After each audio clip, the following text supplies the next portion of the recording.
usted no, aquí no se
Entonces, ¿qué es lo que pasa realmente para que se empiece a formar ya sea esa mezcla para el mortero o para el concreto en general? ¿Sí?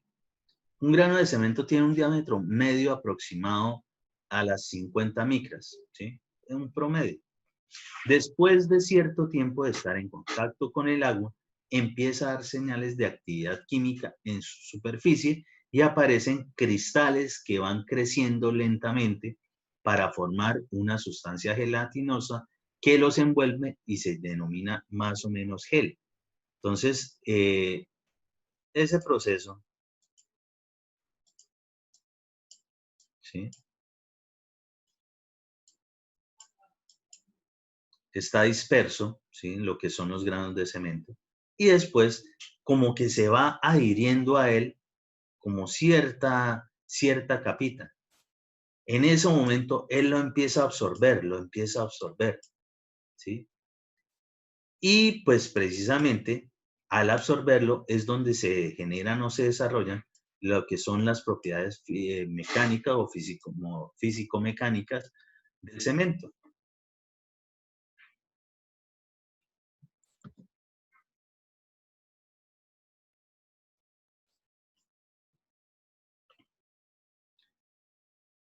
En ese momento, cuando se está hidratando, es cuando desprende el calor de hidratación. Entonces, durante el proceso de hidratación se efectúan reacciones químicas exotérmicas, es decir, reacciones que liberan calor. Sí, exotérmico, exo es por fuera y térmico, pues, de temperatura. De reacciones que liberan calor, haciendo que los concretos aumenten su temperatura al fraguar y endurecer, ¿sí? Es decir, cuando pasa de un estado pastoso a un estado sólido. El concreto no es que obligatoriamente haya que moldearlo, es decir, meterlo en formaletas.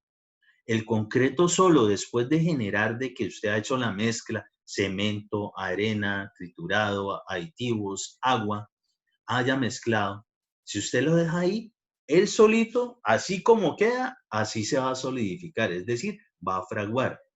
Lo que pasa es que nosotros, para nuestros proyectos, pues tenemos, digamos, generado cierto tipo de secciones, es decir, algún componente geométrico, alguna figura geométrica, formando algún elemento prismático para la estructura, es decir, algo que sí nos va a servir.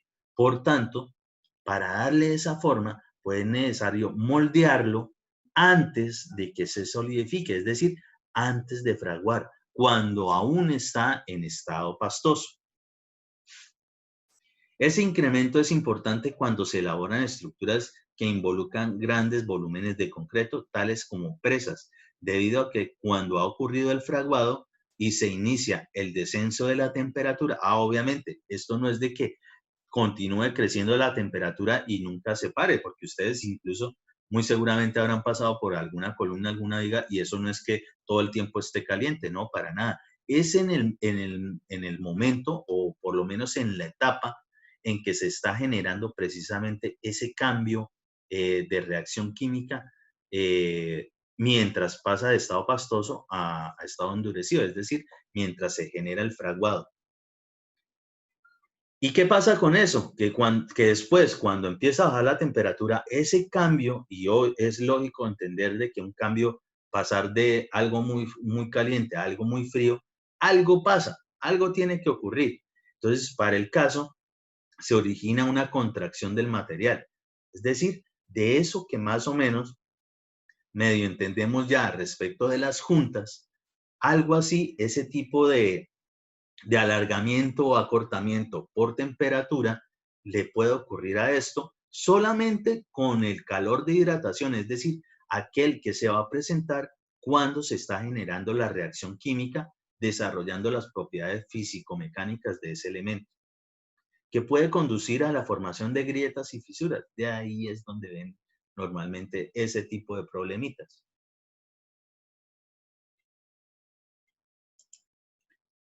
Y una vez más, dentro de lo que es el silicato tricálcico, silicato dicálcico, aluminato tricálcico y ferroaluminato tetracálcico, ¿sí? Pues entenderemos qué es esos aportes según sus propiedades. Entonces, resistencia, intensidad de reacción, calor de hidratación, resistencia a los sulfatos. Y según eso, por eso también tenemos diferentes tipos de cemento.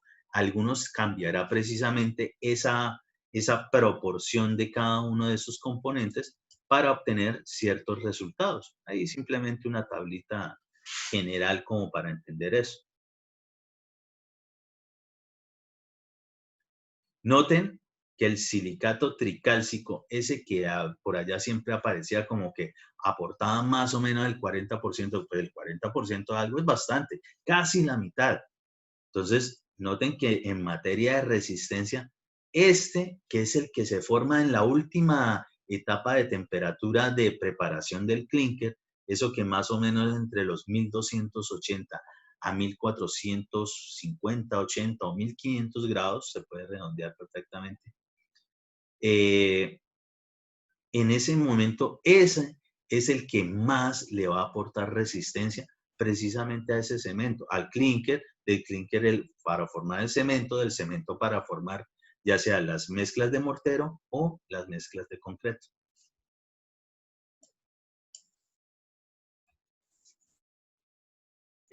Para ello existen muchos ensayos de laboratorio.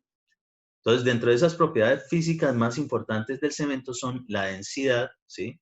La finura, consistencia, tiempos de fraguado, fraguado rápido, expansión, fluidez, resistencia a la compresión y resistencia a la flexión.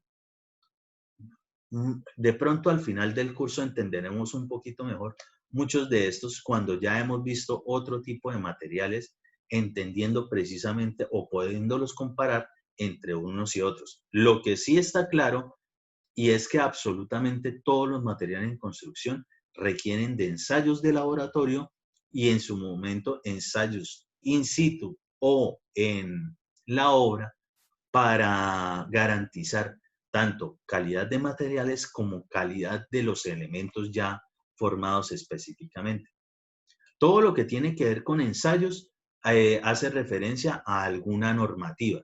Para el caso NTC, ¿sí? Es la norma técnica colombiana. Eso es lo que significa NTC. Y viene un jurgo de números según materiales y según cosas. Existen unos procedimientos o protocolos para generar todo ese tipo de, de ensayos para garantizar o para poder corroborar ciertas propiedades o características de esas mezclas.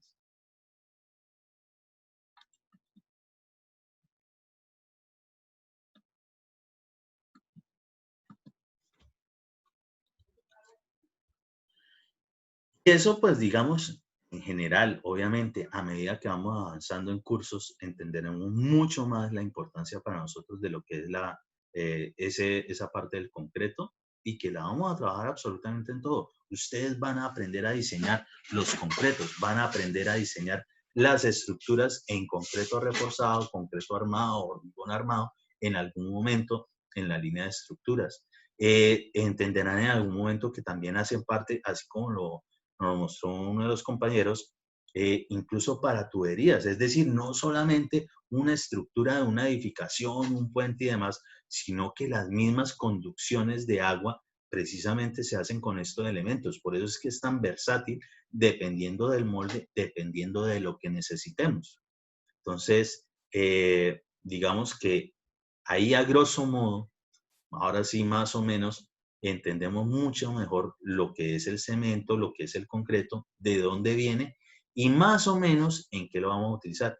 Mucho más adelante después haremos como ese, digamos, ese global resumen, integrando todo lo que vamos a ver a lo largo del curso, lo que nos falta, para poder entender mucho mejor eso. Aunque ustedes, sea como sea, más o menos han logrado ya identificar estos materiales. Seguro que en algún momento en alguna zona de sus hogares, seguro que ya ha hecho intervención alguno de estos tipos de materiales. ¿Alguna duda respecto a esto que hemos hablado? Por favor, les recuerdo a los compañeros, esas diapositivas, las de hoy, por favor, las suben al Edmodo, las comparten por el Edmodo. Yo también estas diapositivas adicionales de cómo son las dosificaciones y esa explicación pequeñita, yo también se las subo allí para que tengan ahí para ir estudiando para sus parciales en general. Y pues la verdad, esto no es la cuestión de que solamente lo aprendan o lo repasen para un parcial, sino que de verdad es de lo que uno tiene que saber el resto de vida, ya que ustedes escogieron la poderosísima carrera de ingeniería civil, que es con lo que nosotros más vamos a trabajar. Por favor,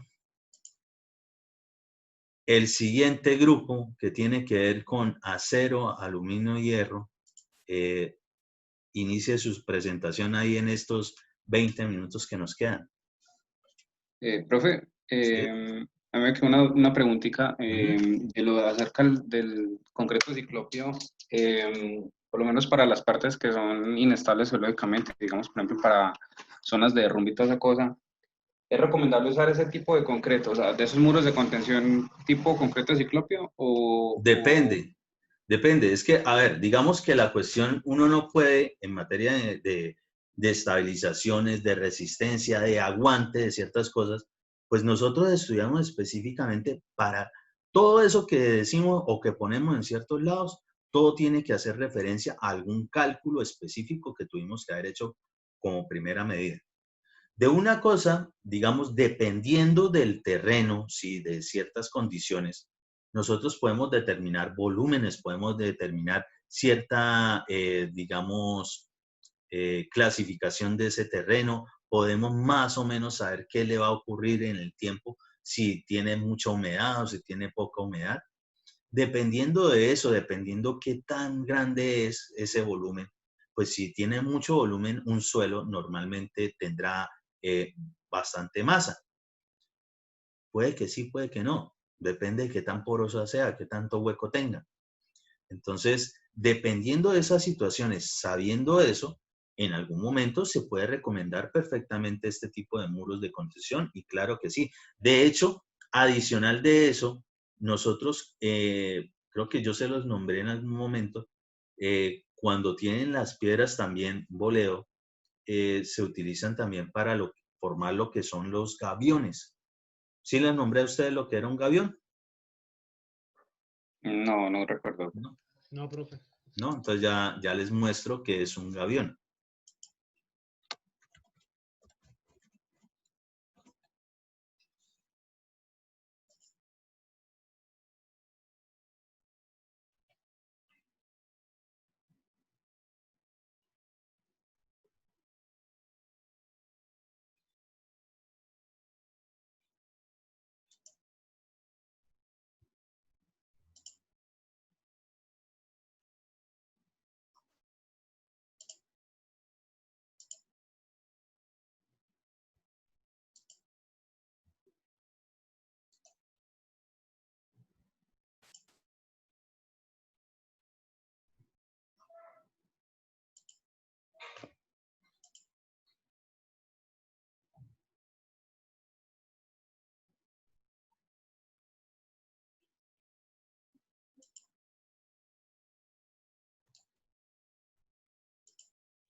Muy bien, ¿qué son gaviones?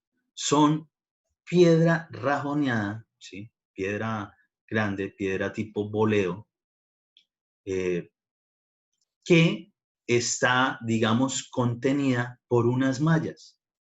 Eso, en lo que se denomina un gavión, es una forma, digamos, de estabilización de taludes, es decir, de estabilización de inclinaciones que tienen los terrenos. Muy utilizado cerca a lo que son los riachuelos, quebradas y demás, pero también se pueden observar perfectamente cerca de las vías. Cuando tengan la oportunidad, si de pronto no alcanzaron a verlo, si Dios quiere algún día volveremos a presencialidad en nuestro campus principal de la universidad, específicamente donde está la gran cancha de fútbol que duraron como 5 años haciéndola. eh, Ustedes van a notar alrededor de esa cancha este tipo de elementos, es decir, ahí se generó una estabilización de talud con lo que se denominan gaviones. Ojo, y de una vez como para que lo entiendan, el alambre, ¿sí? Es una malla, malla se denomina malla eslabonada, es decir, que tiene eslabones que forma una especie como de cadeneta, ¿sí? Está bien amarradita, y para poder que conserve más o menos esa forma, las piedras no se pueden echar como quiera uno, sino que por lo menos lo que son las caras de esa malla que forma más o menos un elemento prismático, es decir, como si fuese un área cuadrada o rectangular por un fondo, eso es lo que es un prisma. Todas las caras tienen digamos, las piedras lo más, digamos, cercano a algo recto, es decir, seguro que tuvo necesidad de rajonearlas. Entonces, ellas se van acomodando allí. Miren, este es un tipo de estabilización, ahí se está colocando específicamente eso. Cerca a las vías es muy común ver este tipo de elementos, de pronto los han visto, eso se denominan gaviones. Y noten que aquí ni siquiera le estamos echando ni mezcla de cemento, ni concreto, ni nada. Y ojo, aquí está utilizándose perfectamente para eso. Pues depende de las condiciones, de lo que tenga que sostener, depende de, digamos, la inversión económica que se le pueda generar a ese tipo de estabilización, pues se busca la opción más recomendable que en general tenga cierto equilibrio entre la parte técnica, la parte económica, la parte ambiental, ¿sí? Y lo que viene siendo obviamente el componente de beneficio social. Entonces, de eso, pues para eso es que nosotros existimos, para dar ese tipo de soluciones cuando, no, es que no hay casi billete. Uy, no, pero tampoco vamos a permitir de que le caiga esto encima a la gente. Entonces, bueno, no hay casi billete. ¿Cuánto hay? No, saquen un presupuesto con lo más económico que sea y pues que no, que de todos modos que logre ayudar a eso. Bueno, pues nos vamos por ese lado, generamos ciertos tipos de diseño. En algún momento los gaviones pueden servir, en otro momento servirán, por ejemplo, los muros en concreto ciclópeo. Para el caso les nombro, de las primeras obras que yo hice hace siglos cuando me gradué, fue precisamente un pequeño muro de contención en concreto ciclópeo para, digamos, una cuadra que pues habían hecho cierto tipo de excavaciones para la vía y había quedado ese terreno que lo estaba sosteniendo medianamente que se podía deslizar. Bueno, pues no era mucho, ¿sí? No era muy grande, no era muy alto. Pues para el caso, el diseño generó de que había el dinero y solventaba el problemita de sostener esas edificaciones de pronto sobre ese terreno que no era muy inclinado ni nada, utilizar ese muro en concreto ciclópeo. Y pues a mí me contrataron específicamente para construirlo. Eso, pues allí está. No se ha caído, gracias a Dios. Entonces, según sea el tipo de obra, según sea la necesidad, según sea cuánto hay para invertir, pues uno le da las diferentes soluciones. O alguna entidad específica da la solución y lo contratan a uno, lo llaman a uno para que les ejecute directamente la obra. Eso es más o menos lo que ocurre allí. Nos quedan 10 minuticos. Háganle los del siguiente grupo, por lo menos para saber, alcanzarles a mirar si de pronto les toca corregir o no, o corregir mucho o muy poco, así como les tocó a los del otro grupo. Entonces, por favor, háganle ahí a proyectar.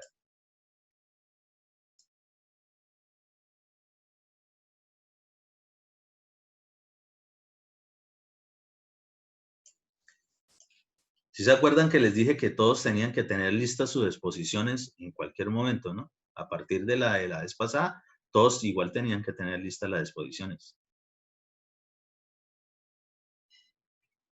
Entonces, hablo específicamente con Pedro Julián Mejía Rueda, Freddy Camilo Urrego Maecha, Joan Steven Pérez López y Cristian Rodrigo Navarro Díaz, que son los que les corresponde lo del acero, aluminio y hierro.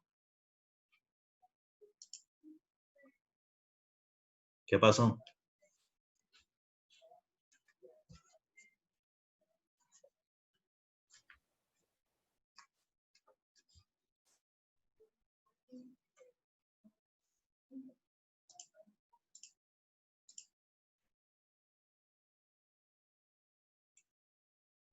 ¿No hay ninguno? Sí, profe, ya le voy a mostrar. Es que nosotros nos dividimos pues el trabajo para que cada uno expusiera pues lo que es el hierro, otro el acero y otro el aluminio. Póngale cuidado, de todos modos, sobre eso que están diciendo ahí. Esto les va a pasar no solo ahorita mientras estemos en esta cuestión de trabajando así distanciados por lo de la pandemia y demás, sino en general eso también ocurre de manera presencial. La delegación hace parte de esas cosas que nosotros tenemos que saber hacer como ingenieros civiles, pero en materia de trabajos, exposiciones, investigaciones, talleres, cuando son en grupo, está muy bien que se deleguen, pero todos funcionan como una sola.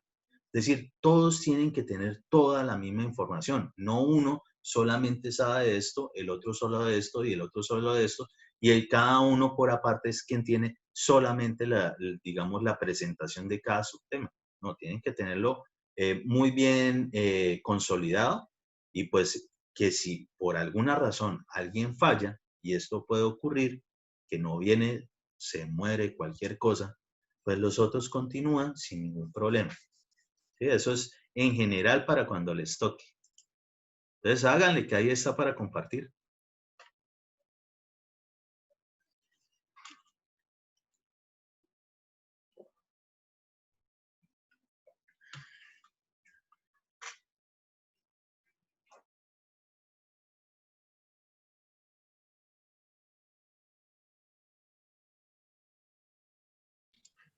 Bueno, entonces, pues es la parte del acero. Pues primero está la composición del acero, las características, y pues inicio diciendo pues que el acero pues es un compuesto que está estructurado por el hierro y el carbón inicialmente. Este es el acero básico. Bueno, pues el hierro es el principal componente y el segundo es el carbono. Este necesita carbono para que tenga una mejor aleación. El punto de fusión depende de la aleación y pues de los porcentajes de los elementos salientes. Gracias a que pues para obtener un tipo de acero en específico se le agrega un elemento diferente, sea como el boro o el aluminio u otro. Luego aquí sigue más características, luego los elementos que generan los cambios, pues como el carbono, el bromo, el manganeso, el boro, el cobalto, el fósforo, así. Luego ya aquí la producción del acero, que pues sea con con el método de chatarra en un horno alto.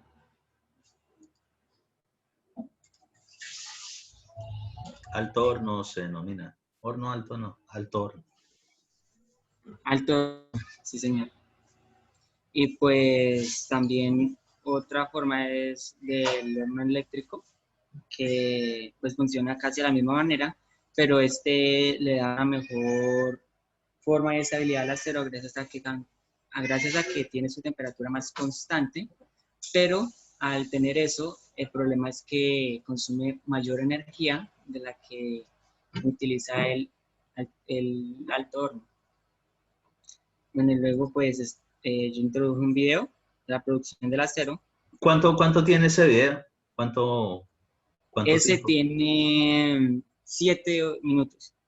7 minutos, casi lo que tenemos de clase. Si quiere ponga el video y así la siguiente vez adelantamos más bien específicamente lo que es la Sí. exposición propiamente dicha. Sí, señor. Esto ya lo voy a... Ahí cuando comparta, recuerden la parte de opciones, compartir sonido del computador.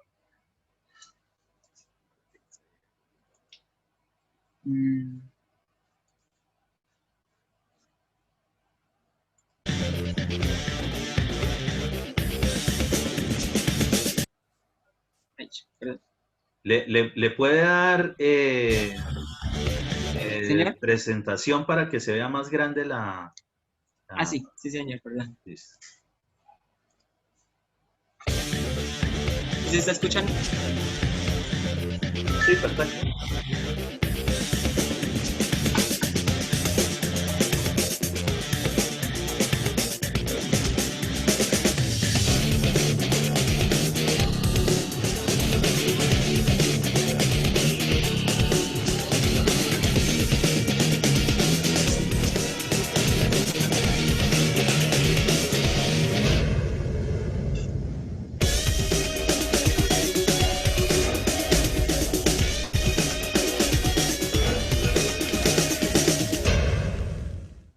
Pocos fuegos artificiales son más espectaculares que la hazaña que representa la fabricación de acero.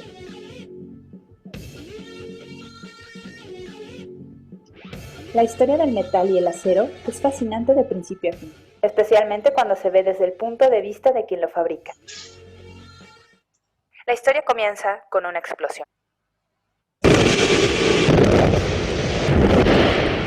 Mientras la roca explota, la materia prima del acero es lanzada a la superficie en forma de taconita, una roca férrica que lleva dentro el mineral de hierro en bruto. Para llegar a ese mineral, se tritura la roca hasta hacerla polvo, separando el hierro con poderosos imanes. Entonces, se calienta y moldea el mineral en pellets, que luego serán transformados en hierro puro.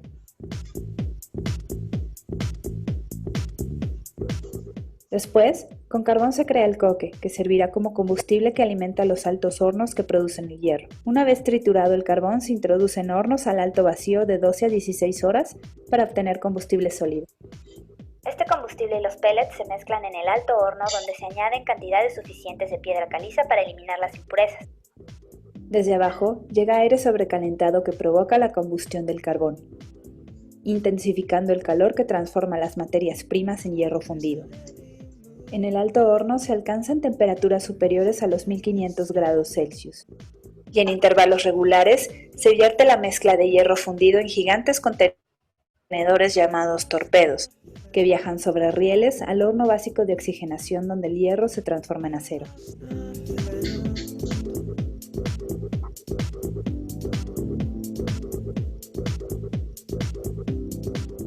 Se pueden producir cantidades enormes de acero en poco tiempo en este proceso, el cual comienza introduciendo chatarra de acero, o scrap, en el horno de oxígeno añadiendo el hierro fundido.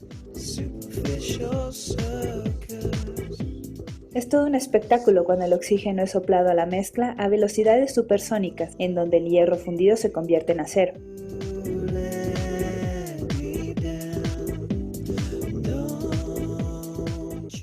Ahora, todo está listo para crear la mezcla que hace al acero el metal más utilizado en el mundo. Se pueden producir miles de composiciones químicas diferentes para satisfacer la demanda del cliente, lo que le da un alto valor agregado al producto final de acero. Otro espectáculo se abre camino al verter el acero fundido desde el recipiente superior hacia los moldes.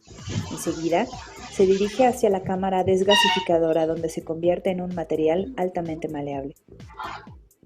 El proceso ahora se enfoca en el terminado y acabado, lo que determinará aún más las características del acero.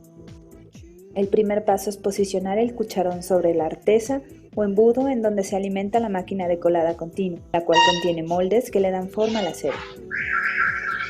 El acero fundido ahora a 1650 grados Celsius es canalizado de la cuchara a la artesa donde se enfría a un sólido rojo vivo. La forma del molde determina la forma del producto semiterminado. Este normalmente sale de la colada con un espesor de 8 a 9 pulgadas y de 3 a 5 pies de ancho. Se cortan en secciones de 40 pies de largo y se apilan para procesos posteriores en los trenes de laminación en caliente.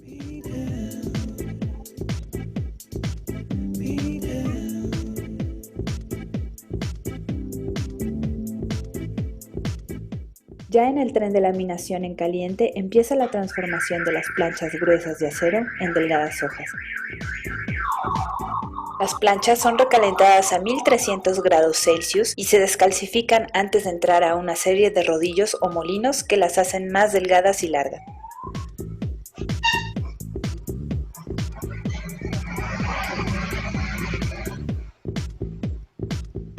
Enseguida entran a un ciclo de acabado donde más rodillos hacen aún más delgadas las hojas.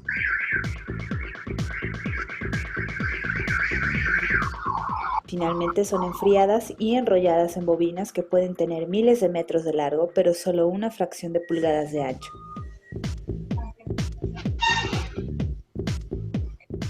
El proceso completo jamás fue tocado por manos humanas. Todo es controlado por operadores usando lo último en tecnología y equipo automatizado que pone todo en acción.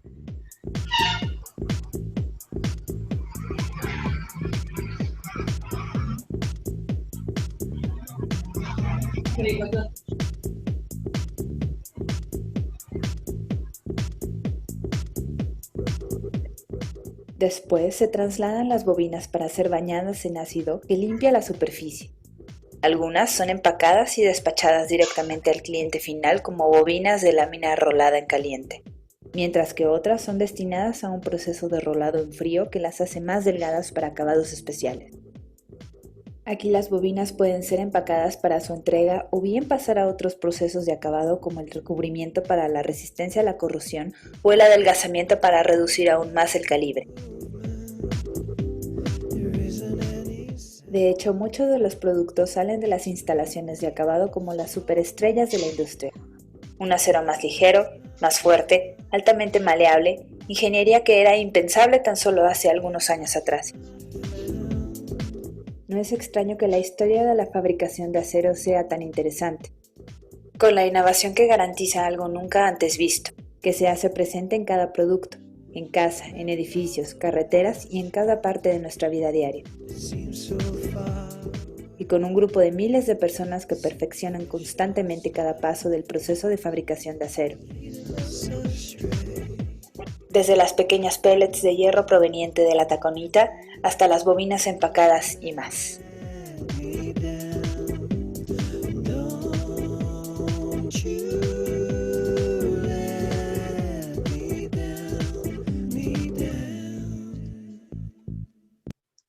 Listo, profe, ese es el video. Listo, ok. Entonces, pues, pilosos, de hoy en 8 días a iniciar de una vez con la exposición. Pues también ya vieron, por ejemplo, qué tanto lo mejoró el otro grupo y eso. Entonces, si pueden acomodar ahí de pronto otro concepto, aunque más o menos lo que ahí está correcto. De pronto sí hacer un poquito de énfasis específico en cómo es que se producen de pronto nuestros elementos específicos de varillas de refuerzo, ¿sí? Si tienen algo de eso, yo igual de todos modos sobre eso les trabajo, pero sería bueno que ustedes también hablaran de ello. Tipos de uniones o cómo es que se pegan tanto las cuestiones de aluminio como el acero y en general las cuestiones metálicas según sea el caso. ¿Listo? Entonces, pues, muchachos, nos vemos si Dios quiere en la próxima clase. Hasta luego, profe. Bueno, Chao, pues, profe, gracias. que les rinda. Gracias, profe, igualmente.